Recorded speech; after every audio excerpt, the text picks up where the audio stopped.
Hello friends, welcome to law classes. आज की इस वीडियो में डिस्कस करेंगे इंडियन एविडेंस एक्ट के सेक्शन 22, 22A और 23 को।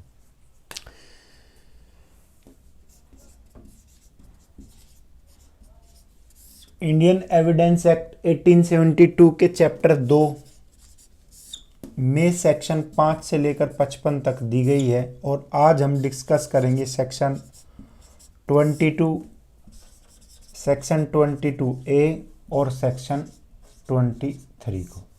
इनको हम डिस्कस करेंगे। 22A इसमें आईटी एक्ट जब लागू हुआ तब जोड़ी गई है 2000 में। सेक्शन जो 22A है वो कब जोड़ी गई? 2000 में, सन 2000 में ये जोड़ी गई।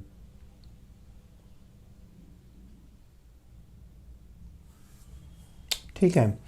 सेक्शन 22 और 22A 23 कौन से चैप्टर में है? चैप्टर 2 में है। और चैप्टर 2 बात करता है रेलिवेंसी ऑफ फैक्ट के बारे में।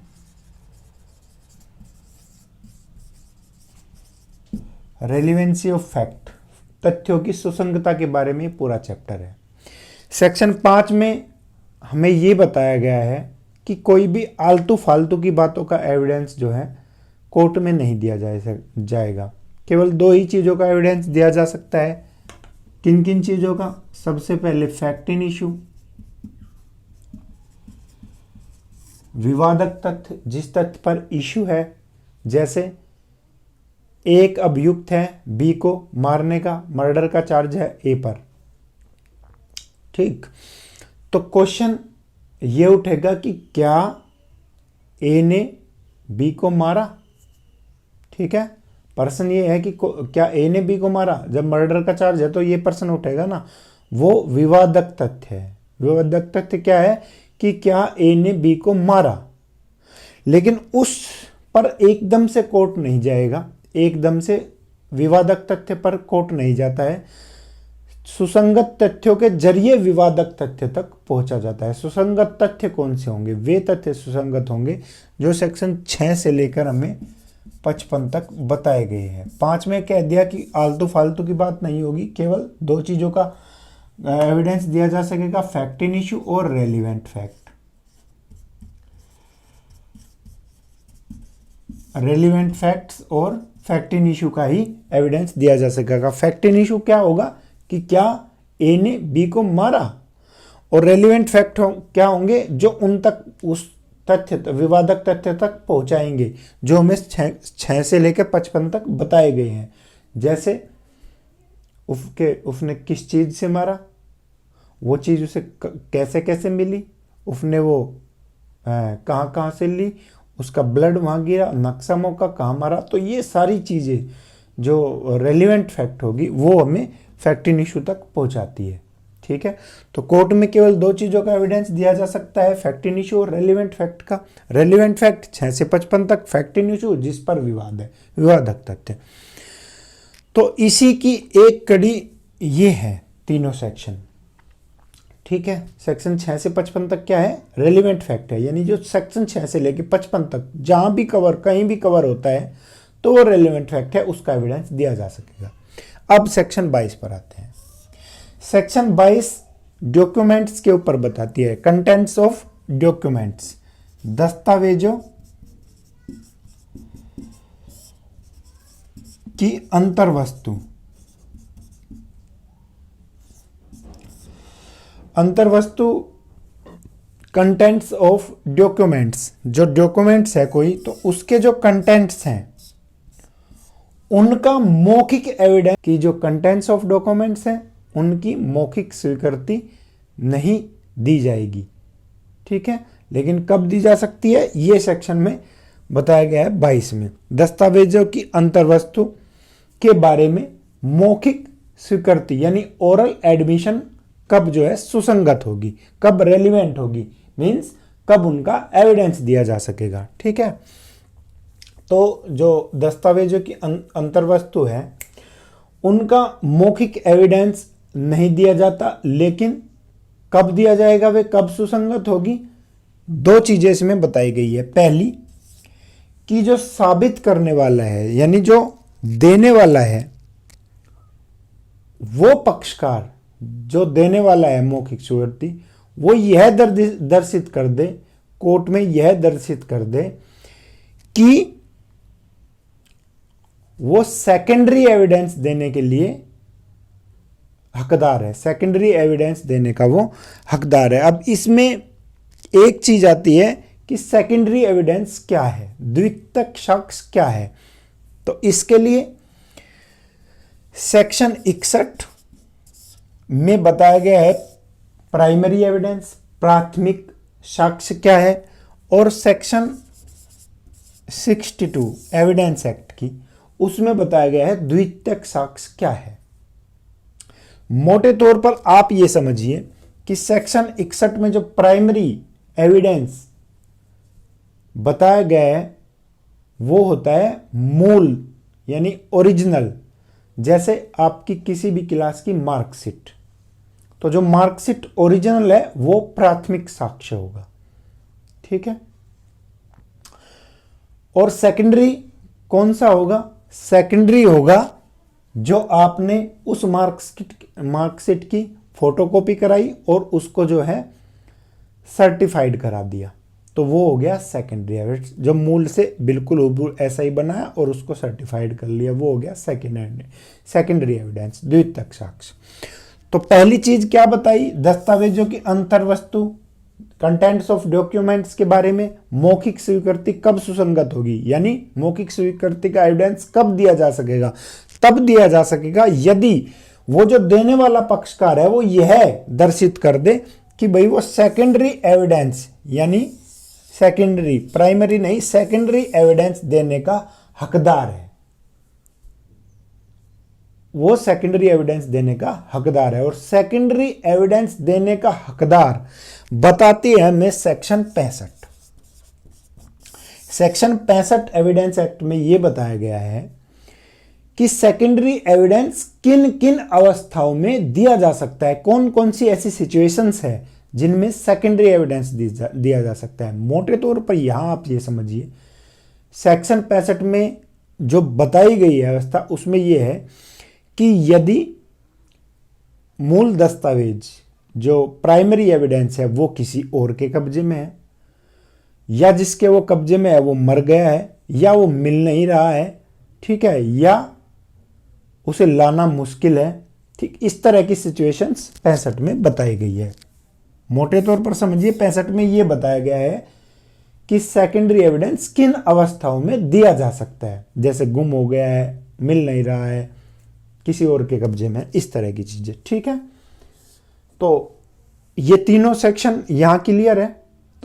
दस्तावेजों की अंतर्वस्तु यानी कंटेंट्स ऑफ डॉक्यूमेंट्स के बारे में मौखिक जो स्वीकृति है वो कब सुसंगत होगी, उसका कब एविडेंस दिया जा सकेगा, फर्स्ट क्लियर हो गया कि यदि वो देने वाला पक्षकार ये दर्शित कर दे कि वो सेकेंडरी एविडेंस देने का हकदार है।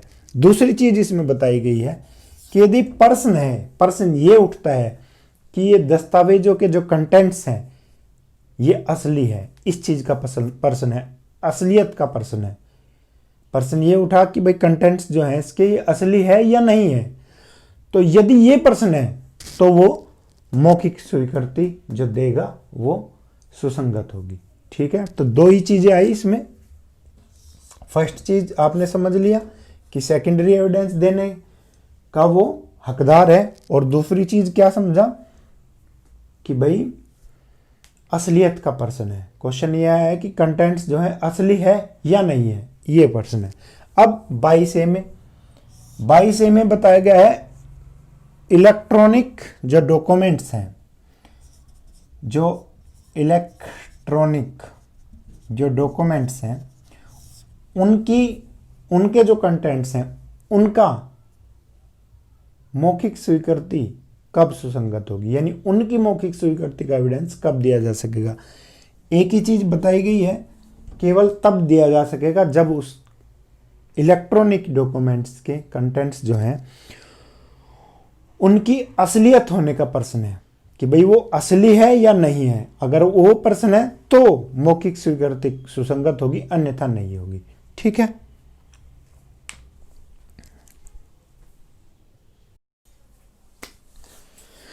सेक्शन 23 हमें बताता है कि सिविल केसेज में एडमिशन कब रेलिवेंट होगा।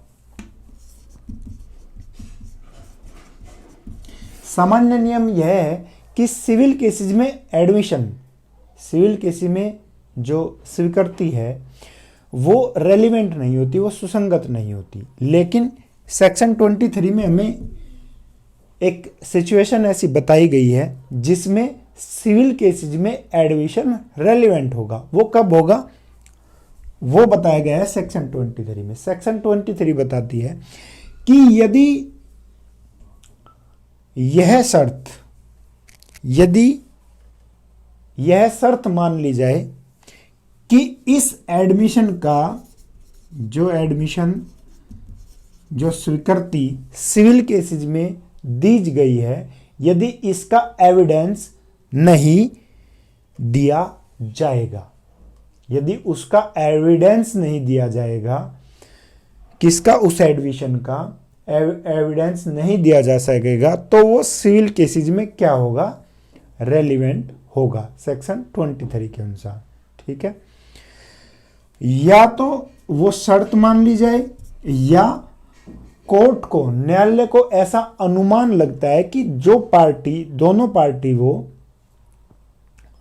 उनमें एग्रीमेंट कहीं ना कहीं हो चुका है कि ये इस एडमिशन का सबूत नहीं दिया जाएगा। ठीक है, यदि पहली तो चीज ये बताई गई कि ये शर्त मान ली जाए कि इस एडमिशन का जो एडमिशन रेलिवेंट माना जाएगा उसका एविडेंस नहीं दिया जाएगा। दूसरी चीज कि उन पार्टियों में, कोर्ट ये अनुमान करता है कि उन पार्टियों में कहीं ना कहीं एग्रीमेंट हो चुका है, एग्री है वे इस बात के लेके कि भाई इस एडमिशन का एविडेंस नहीं दिया जाएगा।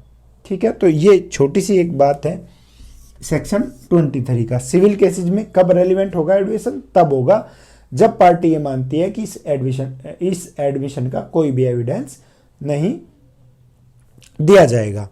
अब इसमें एक एक्सप्लेनेशन है इसमें 23 में एक्सप्लेनेशन बताती है कि कोई भी बैरिस्टर, प्लीडर, वकील या अटॉर्नी, ठीक है, कोई भी उनको 126 के अधीन कोई छूट नहीं देता है ये 23। अब 126 एविडेंस एक्ट की क्या है, ये मोटे तौर पर आप ये समझिए यहाँ कि जो भी क्लाइंट वकील को अपने बारे में कुछ बताता है, ठीक है, तो कोर्ट उस वकील को विवश नहीं कर सकती उस चीज को बताने के लिए। जैसे एक क्लाइंट गया एक वकील के पास कि हाँ भाई मैंने इसके साथ जो है 420 की है, जालसाजी की है, काउंटरफिट कोई किया है, कोई भी चीज बताता है तो कोर्ट उस वकील को विवश नहीं कर सकता वो चीज बताने के लिए। ठीक, पहला ये एक सामान्य नियम है। लेकिन 126 में कुछ एक्सेप्शंस इसके हैं, कुछ चीजें ऐसी बताई गई है, कुछ सिचुएशंस ऐसी बताई गई है कि जिनमें वकील को विवश किया जा सकता है कि जो तुम्हें क्लाइंट ने बताया है वो कोर्ट को बताए। जैसे कोई क्लाइंट आता है कि भाई मुझे इस प्लॉट पर, इस जमीन पर कब्जा करना है और इस कब्जे के बाद आपको मेरा जो है पक्ष लेना है और मुझे बचाना है कोर्ट में इस चीज से। ठीक है, तो उस चीज के लिए कोर्ट विवश कर सकता है उस वकील को कि तुम हमें सच्चाई बताओ। ठीक है, तो सामान्य नियम है वकील को विवश नहीं कर सकता बताने के लिए। लेकिन 126 में कुछ ऐसे एक्सेप्शंस है, कुछ ऐसे अपवाद है जिनमें वकील को, प्लीडर को, बैरिस्टर को या अटॉर्नी को, इनको विवश किया जा सकता है कि भाई क्लाइंट ने क्या बताया वो बताए। तो 126 की जो बातें हैं ये उनमें कोई भी छूट प्रदान नहीं करता है 23। ये इसका एक्सप्लेनेशन है 23 का। ठीक है, क्लियर है 23। क्वेश्चन किस तरह से फ्रेम हुए हैं अभी तक सीधा ये पूछा गया है सेक्शन 22 से कि दस्तावेजों की अंतर्वस्तु में स्वीकृति कब सुसंगत होगी, ये कहाँ दिया गया है 23 में। इलेक्ट्रॉनिक डॉक्यूमेंट्स की कंटेंट्स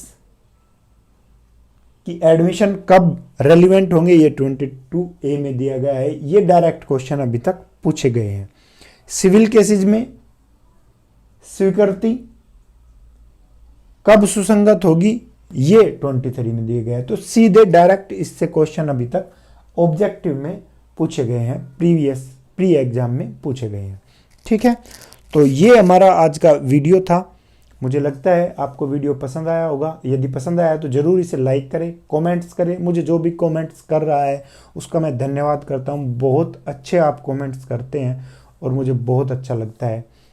कई लोग मुझे कमेंट्स ज़रूर करते हैं, कई बार करते हैं, हर एक वीडियो पर करते हैं। उनका आभारी हूँ मैं, बहुत अच्छा लगता है मुझे, आप मुझे कमेंट्स करते हैं। धन्यवाद आपका। वीडियो देखने के लिए धन्यवाद। यदि इस चैनल को ज़रूर आप सब्सक्राइब करें और यदि वीडियो आपको पसंद आया है तो ज़रूर लाइक करें। Thank you very much.